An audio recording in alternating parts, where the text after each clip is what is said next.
പലപ്പോഴും പൃഥ്വിരാജിനെ നിങ്ങളൊക്കെ കൊട്ടിഘോഷിച്ച് ആഘോഷിക്കാറുണ്ട്.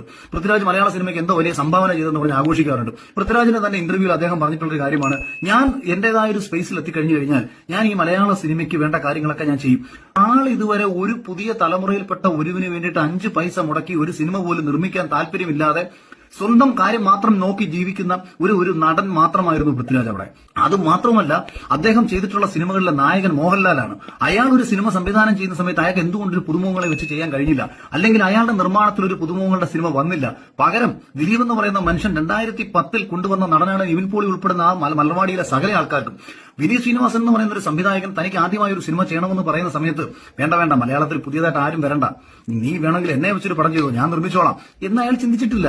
അയാൾ എത്രയോ സിനിമകൾ പുതിയ ആൾക്കാർ വരാൻ വേണ്ടി ചെയ്തു. ഗ്രാൻഡ് പ്രൊഡക്ഷൻസിന്റെ എത്രയോ സിനിമകൾ പുതിയ ആൾക്കാർക്ക് വേണ്ടി ഉണ്ടായിട്ടുണ്ട്. ഇങ്ങനെ അവസാനം മെമ്പർ രമേശൻ എന്ന് പറയുന്ന ഒരു സിനിമ പോലും ഹരിശേഷവൻ ചേട്ടന്റെ മകൻ അർജുനെ വെച്ചിട്ട് നായകനാക്കി ചെയ്യുന്നത് ഗ്രാൻഡ് പ്രൊഡക്ഷൻസ് ആണ്. അതേസമയം വലിയ വായ്ത്താളങ്ങൾ അടിച്ച ഈ പൃഥ്വിരാജ് ഒരിക്കൽ പോലും മലയാള സിനിമയിലെ പുതിയ തലമുറയിൽപ്പെട്ട ഒരാൾക്ക് വേണ്ടിയിട്ട് ഒരു സിനിമ പോലും ചെയ്തിട്ടില്ല എന്ന് മാത്രവുമല്ല, ഇപ്പുറത്ത് ഇന്ദ്രജിത്ത് എന്ന് പറയുന്ന കഴിവുള്ള തന്റെ സഹോദരന് വേണ്ടി പോലിട്ടും 10 പൈസ മുടക്കി അദ്ദേഹത്തിന്റെ നിർമ്മാണ കമ്പനിയിൽ സിനിമ ചെയ്തില്ല. അതേസമയം ദുൽഖർ സൽമാൻ എന്താ ചെയ്യുന്നത്? ദുൽഖർ സൽമാൻ പുതിയ തലമുറയ്ക്ക് വരാൻ വേണ്ടിയിട്ട് ഏറ്റവും വലിയൊരു സ്പേസ് ഒരുക്കി കൊടുക്കലാണ്. മുമ്പ് മണിയറയിലെ അശോകൻ എന്ന് പറയുന്ന സിനിമ ചെയ്യുന്ന വളരെ കൊച്ചു പടം പോലും അദ്ദേഹം ചെയ്യുന്നു. ഗിർഗറിയൊക്കെയാണ് അതിലെ നായകൻ. പുതിയൊരു ആൾക്കാർ വരട്ടെ.